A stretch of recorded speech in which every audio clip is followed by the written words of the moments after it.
کہ جو بھی، یہ تو میں نے پہلے کئی دفعہ بتایا نا کہ جو بھی اکابر سے کٹ جاتا ہے وہ کسی نہ کسی بیماری میں لگ جاتا ہے. تو اسی لیے مودودی صاحب نے بھی پھر جب نیا دعویٰ کیا تو اس کے مسائل بھی عجیب و غریب تھے. قرآن پاک کی تفسیر میں بھی اس نے نیا انداز اختیار کیا جو پہلوں کا نہیں تھا. تو تقلید چھوڑنے والوں کی پہلی منزل ہوتی ہے، وہ کہتے ہیں کہ شخصی تقلید نہیں ہونی چاہیے، غیر شخصی ہونی چاہیے. کیونکہ شخصی تقلید میں نفس کو بڑی شاخ گزرتی ہے، یہ پابندی ہوتی ہے نا. اور غیر شخصی میں نفس کھلا چھوٹ جاتا ہے، کوئی مسئلہ کسی کا لے لیا، کوئی مسئلہ کسی کا لے لیا. تو جب آزادی آ جاتی ہے پھر انسان پہلے اجتہادی مسائل میں آزاد ہو جاتا ہے، اس کے بعد اجماعیات میں آزاد ہونا شروع ہو جاتا ہے، پھر عقائد میں بھی آزاد ہونا شروع ہو جاتا ہے. اس لیے بزرگ لکھتے ہیں کہ جو لوگ نفلوں میں سستی کرتا ہے وہ آہستہ آہستہ سنتیں بھی چھوڑنا شروع کر دے گا، اور جو سنتوں میں سستی کرنا شروع کرتا ہے پھر اس کے سامنے فرائض جو ہے وہ بھی ختم ہوتے چلے جائیں گے. تو اصل میں ابتدا یہیں سے کی جاتی ہے کہ امام صاحب رحمۃ اللہ تعالی علیہ یا ائمہ اربعہ میں سے کسی ایک کی شخصی تقلید نہیں کرنی چاہیے. مقصد یہ نہیں ہوتا کہ ہم نے کوئی تحقیق کرنی ہے. چنانچہ ایک دفعہ میں رحیم یار خان میں کافی عرصے کی بات ہے، سوال جواب کی محفل تھی، تو ایک مدودیہ کھڑا ہوا اور اس نے کہا کہ جی آج کل اجتہاد کا دروازہ بند ہے. اجتہاد کا تو بند ہے، الہاد کا کھلا ہے.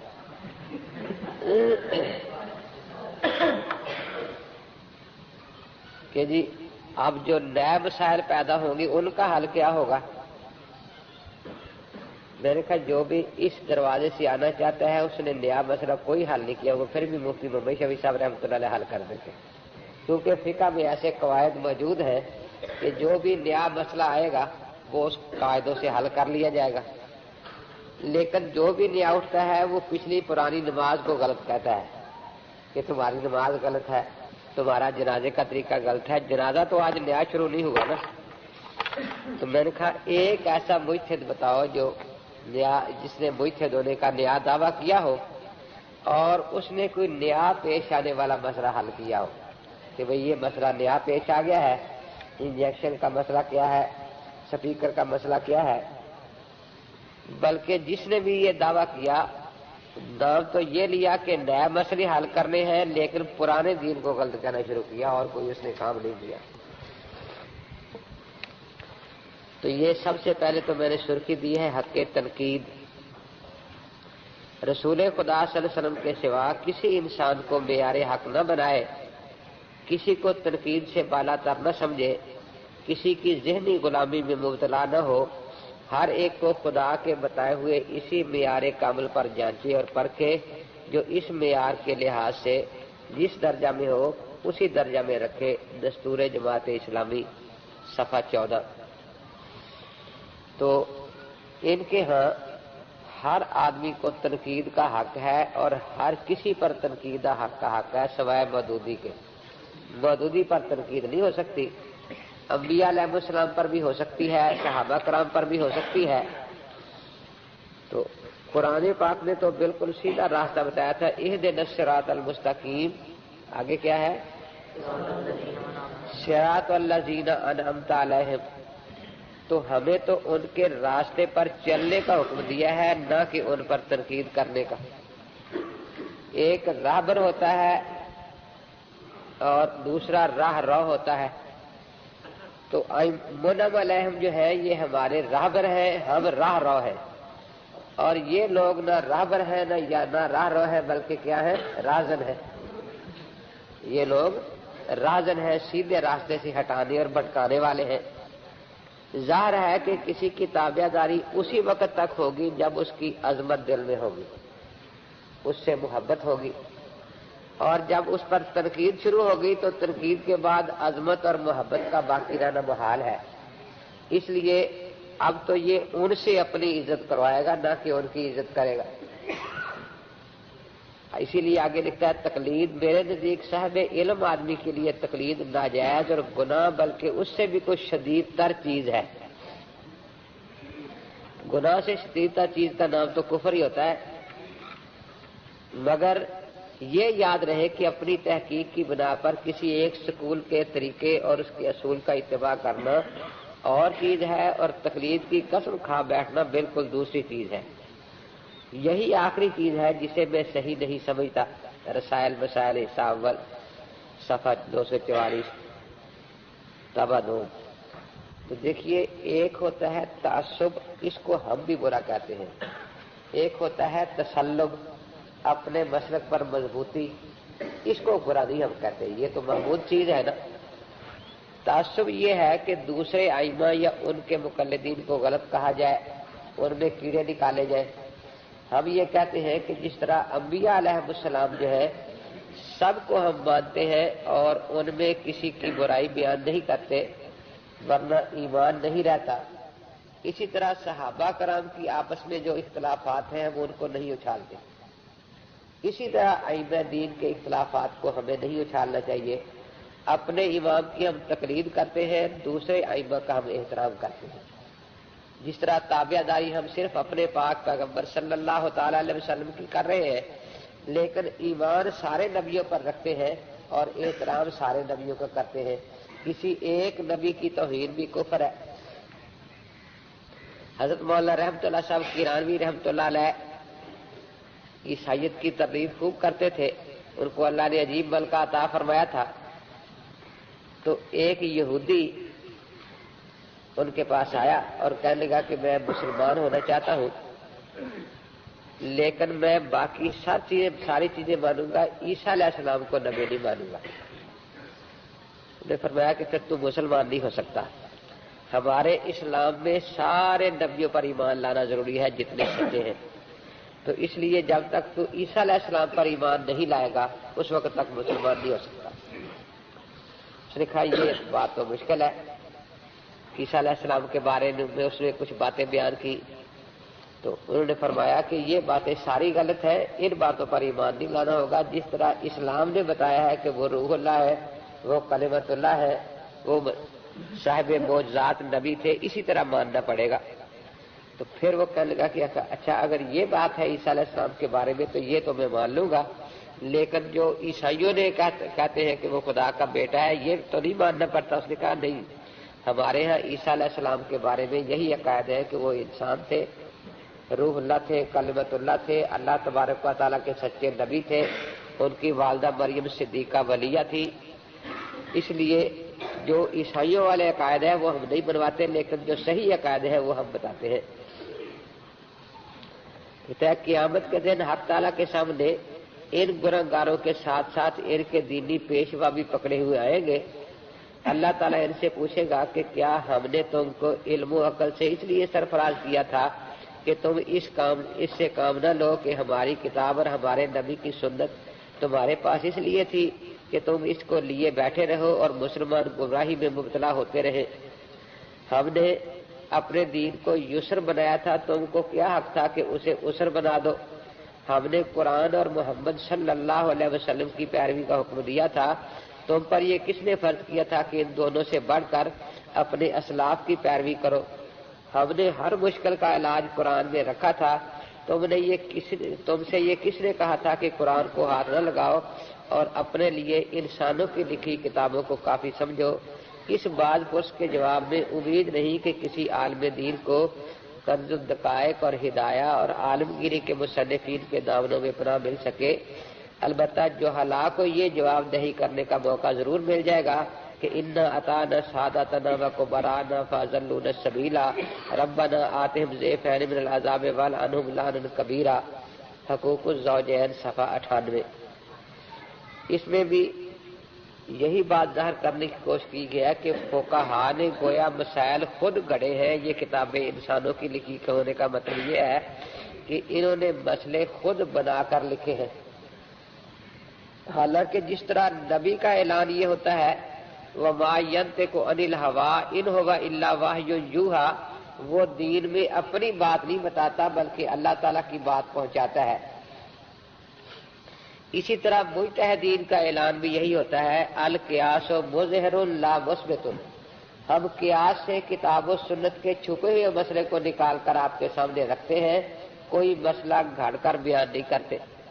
جیسے حساب کے قاعدے سے چھپا ہوا جواب نکال کر سامنے رکھ دیا جاتا ہے تو یہ کسی کی ذاتی رائے نہیں ہوتی بلکہ حساب کا جواب ہی سمجھا جاتا ہے۔ اسی طرح جو جواب کتاب و سنت کے قاعدوں سے نکالا جائے گا اس کو کتاب و سنت کا جواب سمجھا جائے گا۔ اب یہ تو کہتا ہے کہ انسانوں کی لکھی کتابیں نہیں چاہیے، تو خود اس کی جماعت بھی تو اسی کی لکھی کتابیں پڑھتی ہے نا، تو کیا یہ خود بھی انسان ہے یا نہیں؟ اگر ہدایہ اور کنز الدقائق جو ہے وہ کام نہیں آئے گی تو کیا یہ رسال و مسائل اور تفہیمات یہی کام آئے گی اس کے؟ تو اس لیے انہوں نے یہ کب کہا ہے کہ ہم ہی اپنی طرف سے مسائل گھڑ کر لکھ رہے ہیں؟ وہ کتاب و سنت کی تشریح اور وضاحت کرتے ہیں ائمہ مجتہدین، ہم اس کو شارع عین کے ساتھ ان کو شارع نہیں سمجھتے، ہاں کے ساتھ شارع سمجھتے ہیں۔ وہ واسطہ فی البیان ہے، واسطہ فی التفہیم ہے، خود وہ دین کے بنانے والے نہیں بلکہ دین کے سمجھانے والے ہیں۔ ہم ان کو نبی اور خدا نہیں سمجھتے، بس منم علیہم کی جماعت میں جو صدیق، شہداء، صالحین ہیں اس مقام پر ان کو سمجھ کر ان کی تابعداری کرتے ہیں جس طرح اللہ تعالی نے ہمیں حکم دیا ہے۔ اب جو فرقہ بھی نیا اٹھتا ہے یہ آدمی دین کے خلاف کام کرنا چاہتا ہے تو سب سے پہلا اس کا یہی ہوتا ہے کہ علماء کے خلاف پروپیگنڈا کرے، کیونکہ علماء نہیں بتانا ہوتا ہے نا کہ یہ آدمی غلطی پر جا رہا ہے یا سیدھا جا رہا ہے۔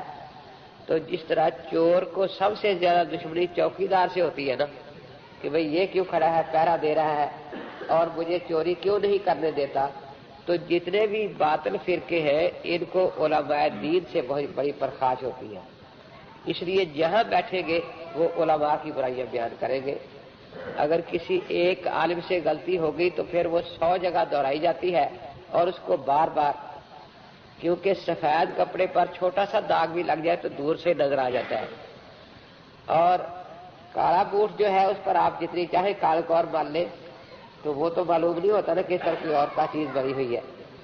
تو اس لیے ایسے جو لوگ ہیں یہ علماء کے خلاف چلتے ہیں۔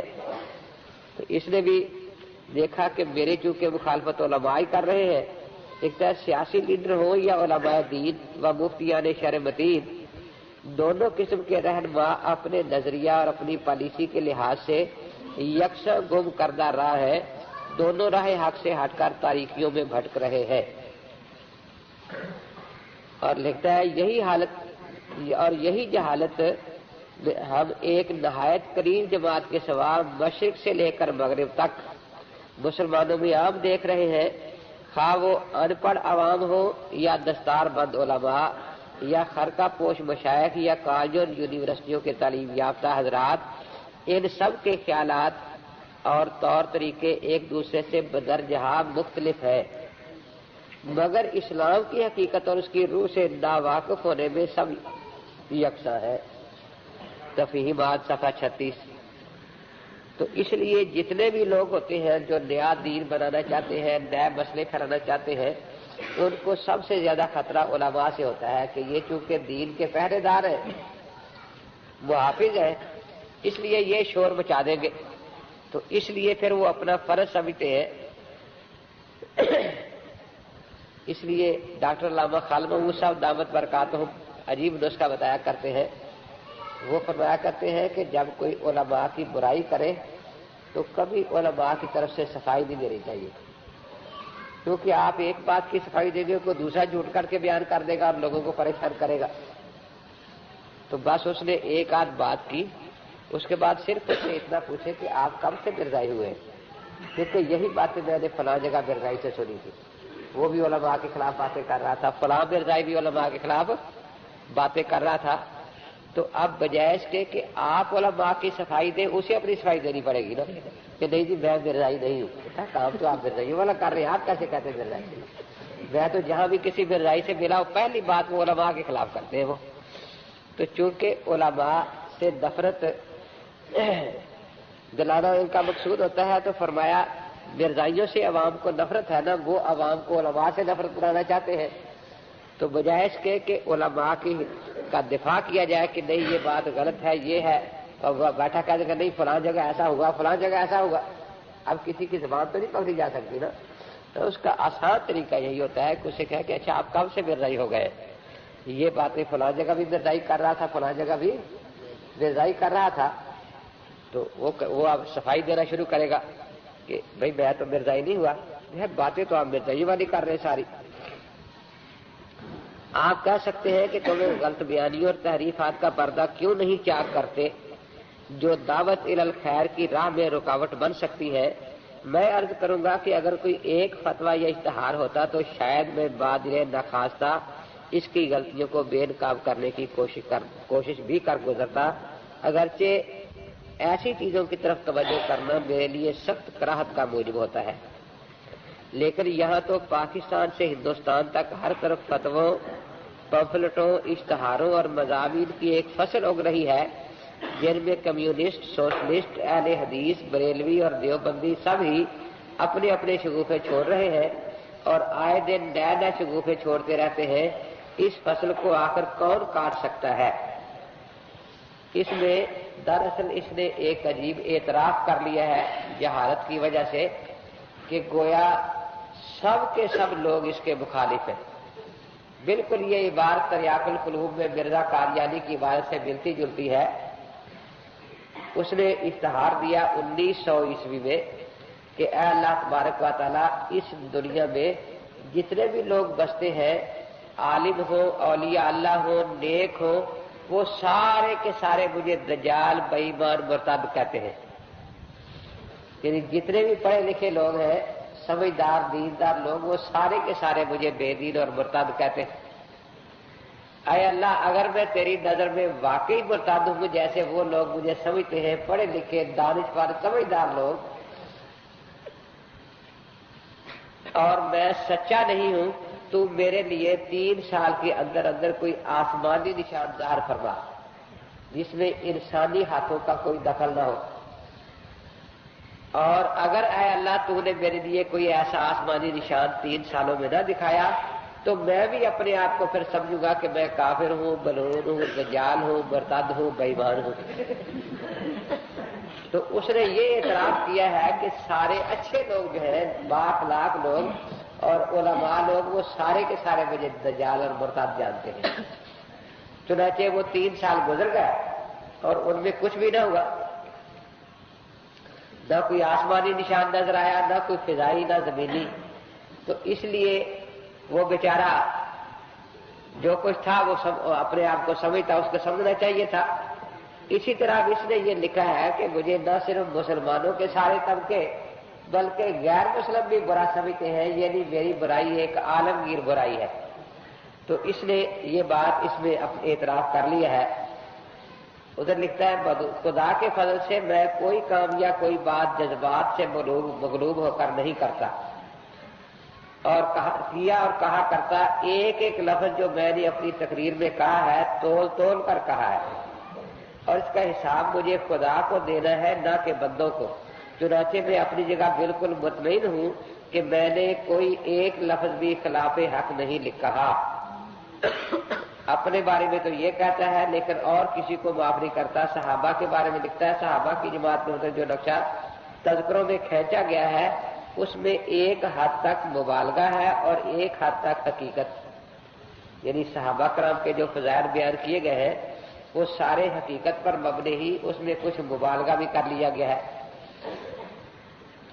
حقیقت یہ ہے کہ عامی لوگ نہ کبھی عہد نبوی میں معیاری مسلمان تھے اور نہ اس کے بعد کبھی ان کو معیاری مسلمان ہونے کا فخر حاصل ہوا ہے۔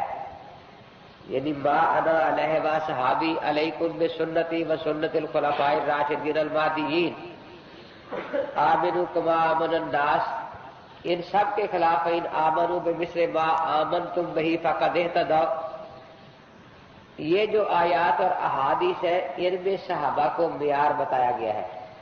معیار کا یہی مطلب ہوتا ہے نا، جیسے شادی ہو تو وہ سونار کی دکان سے کتاب لے آتے ہیں جس میں زیوروں کی شکلیں بنی ہوتی ہیں، وہ پھر عورتیں پسند کرتی ہیں کہ کانٹے اس قسم کے ہونے چاہیے، ہار اس قسم کا ہونا چاہیے۔ اب وہ ایک پیمانہ دے دیا جاتا ہے، اگر آپ اٹھانے جاتے ہیں تو دیکھتے ہیں کہ اگر اس کے موافق ہے تو آپ لے آتے، موافق نہ ہو تو آپ چھوڑ آتے کہ بھئی ہمارے دیے ہوئے پیمانے کے مطابق نہیں ہے۔ اسی طرح اللہ تعالیٰ نے اور اللہ کے رسول نے صحابہ کو ہمارے لیے معیار حق بنایا ہے۔ اب اللہ تبارک و تعالیٰ تو قیامت کے دن اسی کے مطابق ہمارے ایمان کو جانچیں گے نا، لیکن یہ سرے سے پیمانے کو توڑنے کے لیے تیار ہے، کہتے ہیں کہ یہ معیار حق ہے ہی نہیں، کسی زمانے میں بھی نہیں ہوئے، اس لیے ان کو کہتا ہے کہ ان کی زندگی جو ہے یہ معیاری نہیں ہے۔ معیاری زندگی تو صرف مودودیوں کی ہے بیچاروں کی۔ قرآن اور حدیث کے علوم پر نظر رکھتے ہوئے جن کی رگوں پیر میں قرآن کا علم اور نبی اکرم صلی اللہ علیہ وسلم کی حیات طیبہ کا یہ نمونہ شرائط کر گیا ہو، باقی رہے عوام تو اس وقت بھی ان معیاری مسلمانوں کے پیروں تھے، اس وقت بھی اور آج بھی ہے۔ یعنی معیاری مسلمان تو کسی زمانے میں بھی نہیں ہوئے، لیکن کہتے اس زمانے میں معیاری مسلمانوں کے پیروں تھے، آج بھی۔ اس کا مطلب ہے کہ کوئی نہ کوئی معیاری ہے آج بھی، اور وہ بیچارہ مودودی ہے۔ ان کے پیروں ہوں گے تو پھر معیاری بنیں گے، ورنہ غیر معیاری رہیں گے۔ انبیاء علیہ السلام، لیکن ان حضرات نے شاید اس پر غور نہیں کیا کہ عصمت دراصل انبیاء کے لوازم ذات میں سے نہیں، بلکہ اللہ تعالی نے ان کو منصب نبوت کی ذمہ داریاں صحیح طور پر ادا کرنے کے لیے مصلحتاً خطاؤں اور لغزشوں سے محفوظ فرمایا ہے، ورنہ اللہ تعالیٰ کی حفاظت تھوڑی دیر کے لیے ان سے منفک ہو جائے تو جس طرح عام انسانوں سے بھول چوک اور غلطی ہو جاتی ہے، اسی طرح انبیاء علیہ السلام سے بھی ہو سکتی ہے۔ اور یہ ایک لطیف نکتہ ہے کہ اللہ تعالیٰ نے بالارادہ ہر نبی سے کسی نہ کسی وقت اپنی حفاظت کو اٹھا کر ایک دو لفظیں ہو جانے دی، تاکہ لوگ انبیاء کو خدا نہ سمجھے اور جان لے کہ یہ بھی بشر ہے تقریبات۔ یعنی بشریت کے لیے صرف کھانا پینا کافی نہیں کہ یہ کھاتے ہیں، یہ پیتے ہیں، اور یہ باقی جو لوازم بشریت ہے یہ کافی نہیں، بلکہ لوازم بشریت عیسائیوں کی طرح گناہ کو بھی سمجھتا ہے یہ، کہ ان سے کوئی لغزش گناہ ہو تو پھر وہ بشر سمجھے جائیں گے، اور اگر نہ ہو تو بشر نہیں سمجھے جائیں گے۔ اس لیے اللہ تعالیٰ بالارادہ اپنی حفاظت اٹھا کر ان سے ایک دو گناہ کروا دیتا تھا لفظ، تاکہ لوگ ان کو خدا نہ سمجھے۔ یعنی انسان کھا رہا ہے، پی رہا ہے، انسانی تقاضے پورے کر رہا ہے، تو یہ دلیل نہیں کہ انسان ہے جب تک گناہ نہیں کرے گا۔ تو یہ عقیدہ تو اصل میں عیسائیوں کا ہے نا، کہ انسان ماں کے پیٹ سے ہی گناہ گار پیدا ہوا ہے، اور یہ گناہ گاری ہے وہ صرف گناہ اس کا کہتے ہیں مسیح علیہ السلام کی صلیب سے دھلا تھا۔